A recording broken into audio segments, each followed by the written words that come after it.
Welcome back everyone. Today we're continuing our journey through the Marvel franchise, and today we're skipping ahead a little bit to the first Thor movie. But don't worry, we will come back to Hulk and Iron Man 2. I just thought it would be a bit boring if we did this whole thing in order.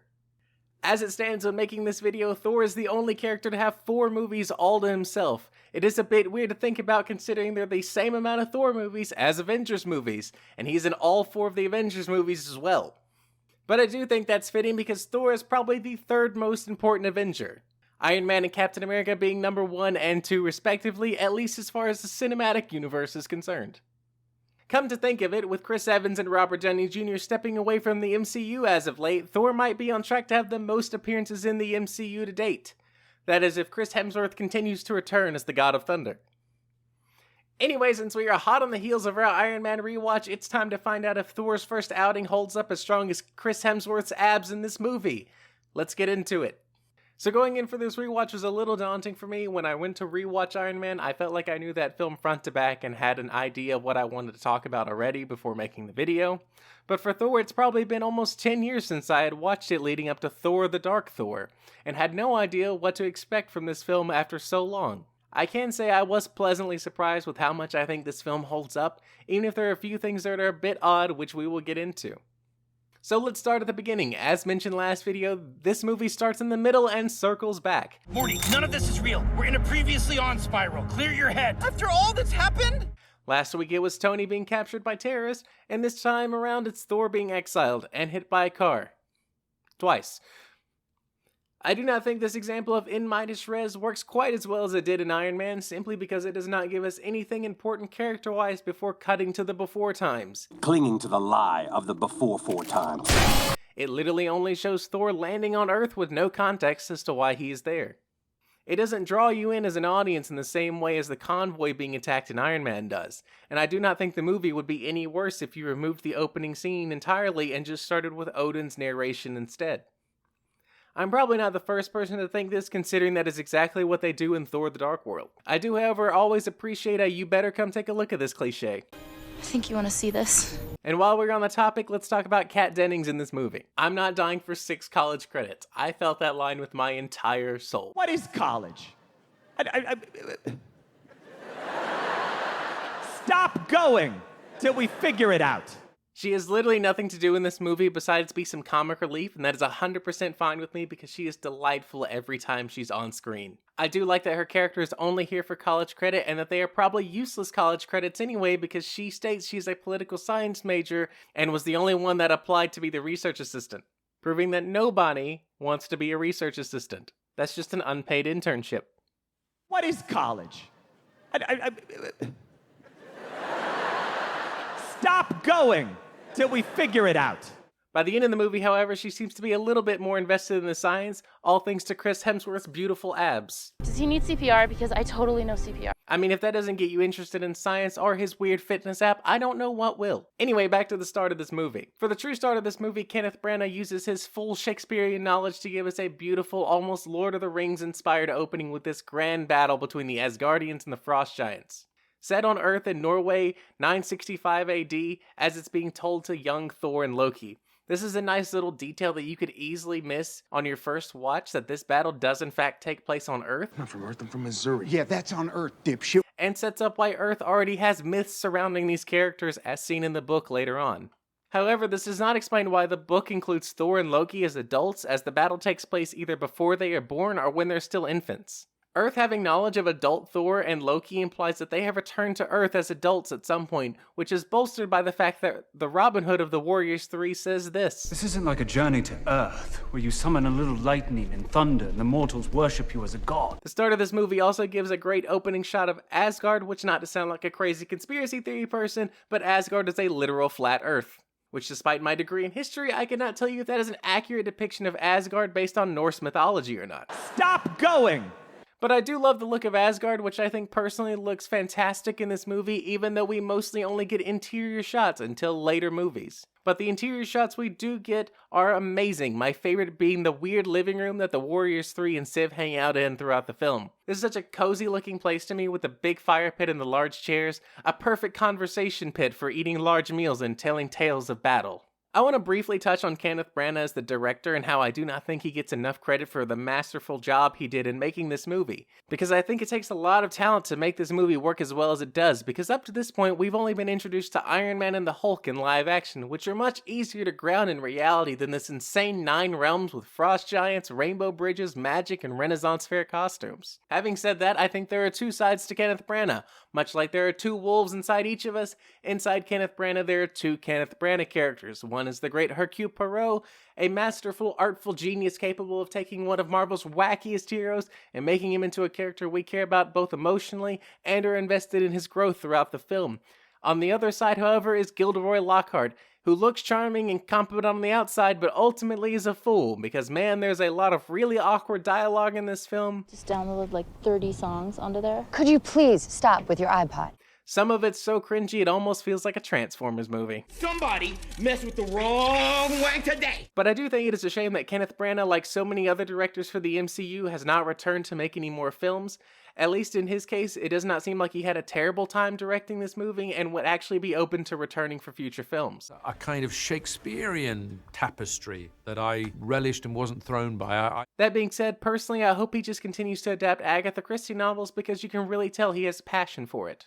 But I think if you gave him a one-shot like something like Werewolf by Night, he would absolutely crush it. So back to the start of the movie, we get a comic-accurate suit straight out of the gate, and it looks amazing. Actually, the costume design for the entire film looks fantastic, because it could have so easily been horrible and looked really cheap. There's a fine line between good and bad superhero costumes, and this movie luckily falls on the good side. So it's time to talk about the villain's plan for this movie. So this movie is the first of many where Loki is at the center of things, and I think this movie strikes a good balance between Loki as evil, but also he just kind of wants to have a bit of fun, really. So Thor, being the hothead that he is, wants to go fight the ice giants right after Loki casually snuck in a few, just for a laugh, just for a prank, really. During the battle, Loki discovers he himself is an ice giant and confronts Odin upon their return, but not before Odin yells this absolute nonsense at him. Hey! It absolutely cracks me up, especially because it feels like Sir Anthony Hopkins is really bringing out his inner Hannibal Lecter in this moment. Speaking of the great Sir Anthony Hopkins, the timing of this video really worked out well for me because he actually gave an interview talking about his time on this movie just this week. Well, interview is a strong word, it's more of just a statement that everyone has turned into clickbait articles where he says it was pointless acting. Really, what he's actually referring to is acting against a green screen as opposed to acting on real sets, which to me seems completely understandable. It seems less a critique of Thor as a film and more a critique of the way many modern films are shot, similar to Ian McKellen talking about having an awful time filming alone on the Hobbit franchise. Anyway, Loki confronts Odin about being a frost giant right before Odin falls into an Odin sleep, which to me is the really dumb MacGuffin of this movie. Originally watching this as a kid, I thought Loki accidentally put Odin into a coma with his magic because that would be understandable as Loki does not have full control of his powers as of yet and he's really angry in this scene. But no, it's much dumber than that. Odin falls into an Odin sleep because he needs to recharge his Odin force. No, I did not just make that up, that is an actual reasoning given by this movie. I'm going to stick with my theory instead that Loki either accidentally or purposefully puts him in a coma, because Odin sleep is a nonsense thing created by Marvel. I could have maybe forgiven the inclusion of it in this film if it was found somewhere in actual mythos, but it's not. So with Odin KO'd for the moment, Loki seizes the throne and goes down to lie to Thor and say that their dad is dead and he has to stay in exile. In hopes to make sure that Thor does not come back, he also tries to take the hammer just in case. But obviously he's unworthy at this point. Also, I must say Loki's outfits, especially in normal human clothes, is always on point. This man does not miss with an outfit. He really does have the riz, as the kids say. You ever get people asking you about your Riz game? Well, I'm that Rizzly Bear, Daddy. I'm on 10 milligrams of Rizzlin at all times. Loki then goes to the Frost Giants and is basically like, yeah, if you come kill Odin for me, because I'm too scared to do it myself, you can have your magic icebox back and I will get to be king. Win-win.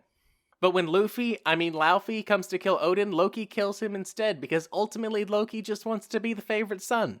Quick side note, Laufey is just another fake-out-nothing villain like Raza and Iron Man, who shows up just to be cast aside before really doing anything, which is a shame. You get Calm Fjord?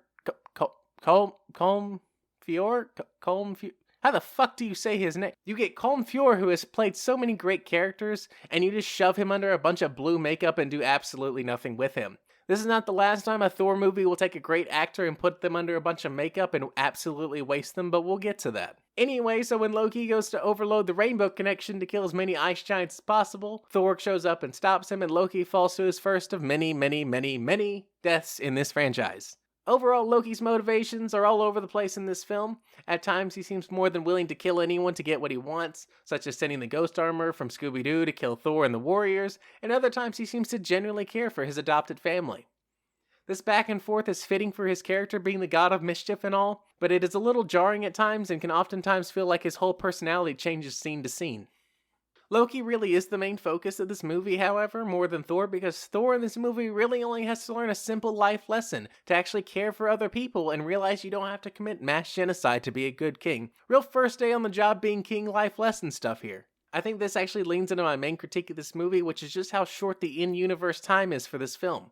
Like, Iron Man takes place over several months from start to finish. This gives us realistic, in-universe time for events to take place. Tony was kidnapped for something like 3 months, and then it's several months of making a new suit, and that's time for Obadiah to recreate a suit of his own. This timeline makes sense, but for this movie, Thor is only on Earth for like 3 days and has a complete character change and falls in love.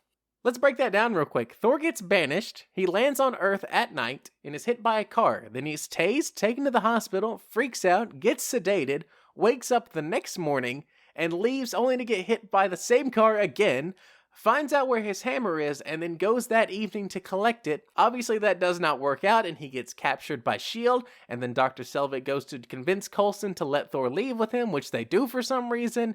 Then they go drink at the bar, they wake up hungover the next morning, eat some breakfast, the Warriors 3 show up, they fight the sentient armor, and then leave back to Asgard. I'm sorry, that's not even 3 days, that's barely 48 hours.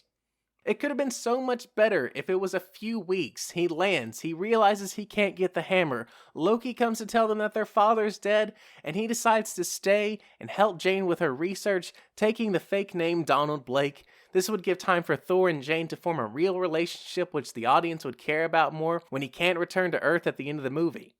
Because that is my only other real critique of this film, is that Jane falls for him so hard and so fast, with their only real interaction being the one on the roof of the gas station. I wish we had just a few scenes of them together to make that relationship believable, but I understand it's a big comic action romp and many people do not care about a relationship subplot. There is some fun moments on Earth in this movie, one of my favorites being that just a bunch of good old boys decide to make a whole day of trying to pull the hammer out of the ground before S.H.I.E.L.D. shows up, proving to me that besides cooking meth, there really is nothing to do in New Mexico. I do also really love the small town that the characters have decided to set up for their research. I love the abandoned gas station that Jane has made her lab. I love the diner and the pet store. I love that it all feels like I could walk through this whole town and it would make complete sense. I know this seems like a pretty basic location for a film, but we've gotten to the point in these Marvel movies today where a sense of space has been completely lost at times. So just seeing a real set, or what even looks like a real set, was really refreshing to me, having just watched Ant-Man and the Wasp: Quantumania, a movie in which everything looks and feels like a green screen. It really does feel like Spy Kids 3D. I also love that this movie introduces us to Hawkeye, who is in this movie for exactly one scene and does not file a single arrow in that time, but he does get to witness one of my favorite scenes in the movie, which is Thor fighting the S.H.I.E.L.D. agent in the mud. It's such a well-choreographed fight, and it feels so real in the moment and so grounded. It also feels like something we'll never see again in a Marvel movie. It's a scrappy fight in the rain and the mud, and I don't think you could pay many of these actors enough money these days to film a scene like this. Plus, Marvel now has this cleanliness to it. It's become sterile in many ways with the use of CGI. In this movie, Chris Hemsworth is covered head to toe in the scene, and you can really feel that on screen. Nowadays, it would just be a CGI layer added over the top, and it just doesn't have the same effect. Overall, the action in this movie is pretty solid, like at the start of the movie where they're fighting the ice giants and everyone gets thrown a little moment to beat someone up. Also, the moment of Loki realizing the ice giants can't freeze him, the look of confusion he shares with the ice giant before killing him is one of my favorite jokes in the entire movie. The battle with the armor at the end is just okay by contrast, but I will always appreciate a battle where the hero fights someone with different powers than their own. But there is something about the slow motion shots that feel like it's one lens flare away from being a Transformers movie again. Which Dark of the Moon did come out just weeks apart from Thor, and we know how Hollywood likes to copy itself. So before we get to ranking this movie, I want to go through a bunch of little things in this movie that I like, if you'll indulge me. First, the Frost Giant's castle looks like a frozen version of Darth Vader's castle, which is not important at all to this movie, but I love some Star Wars parallels. Again, it's like poetry, so if they rhyme, every stanza kind of rhymes with the last one. Hopefully it'll work. Tom Hiddleston's accent comes out of nowhere in the final scene of this movie. He really turns into Harry Potter for a second there. For you! For all of us! He trusted you! There's only one scene in this movie where two female characters speak to each other alone, and this scene does not pass the Bechdel test. I love the scene of Dr. Selvig and Thor getting drunk on Boilermakers. I personally love making cocktails at home for myself and can honestly say I'd never even heard of this drink until watching this movie. It's not an elegant drink by any means, being a shot of whiskey and a beer, but I do think if you were to drink a couple of these while watching this movie, it would greatly improve the experience. I'll be trying one of these myself as soon as I finish this video. I have not read enough comics to know if Thor being deemed unworthy of the hammer is a common occurrence, but I do love that him being cast out really makes this movie a type of reverse origin story, which is fitting because unlike most superheroes, he does not gain his powers as the result of something happening to him, such as Iron Man, Hulk, Spider-Man, Captain America, Captain Marvel. The list goes on. Rather, he's born with his powers, and in this movie, he's having to learn how to be a hero despite not having them. And while we'll see this idea used again of a character having to overcome something without the use of their powers, I can honestly say I think it's the first instance I can remember in live action where a superhero has to get by without their powers. The design of the Bifrost is also so interesting to me. It's this big swirling observatory, but it's also on the edge of Asgard like a lighthouse with Heimdall as the lighthouse keeper, bringing people into Asgard safely. Something I am confused on, and maybe you can help me out in the comments below. Do we ever find out who Dr. Selvig was going to email for help? He mentions it on the roof of the gas station, and then it's implied he goes to the library to send that email. But do we ever actually find out who he's trying to talk to? My guess is Dr. Banner, but there really is no shortage of other scientists in the MCU who could have been trying to contact, such as Hank Pym, or whatever Lawrence Fishburne's character's name is in Ant-Man and the Wasp. Let us go talk to the professor. McAvoy or Stewart? These timelines are so confusing. Okay, let's get into the important stuff. We need to decide if you need to watch this movie to understand the MCU as a whole, we need to give it an overall ranking, and we need to give it a tier ranking. Let's start with if you need to watch Thor to understand the MCU as a whole. And while I enjoy this movie a lot and the post-credits directly sets up the Avengers, as I recall, it's all pretty well covered again in Avengers who Thor and Loki is, so I think if you really wanted to, you could probably get by without seeing this film. So it's gonna go in the not must watch pile, which doesn't make a lot of sense. But anyway, you should totally watch this movie because it's good, which leads us into our overall rankings. Remember, this is a running list and is updated with each episode. And while I had a fun time with this movie on my rewatch, there's absolutely no way this movie takes the top spot from Iron Man. So it's gonna sit in second for now respectively. Lastly, we need to give it a tier ranking. This is a solid movie and a good first outing for Thor's character, but there's a lot it could improve upon. And so I think this movie's gonna sit at a B tier for me. B for Blake, Donald Blake. That's going to do it for today's video. As always, thank you so much for watching. Hopefully you all enjoyed, and we'll come back next time where we will be going over...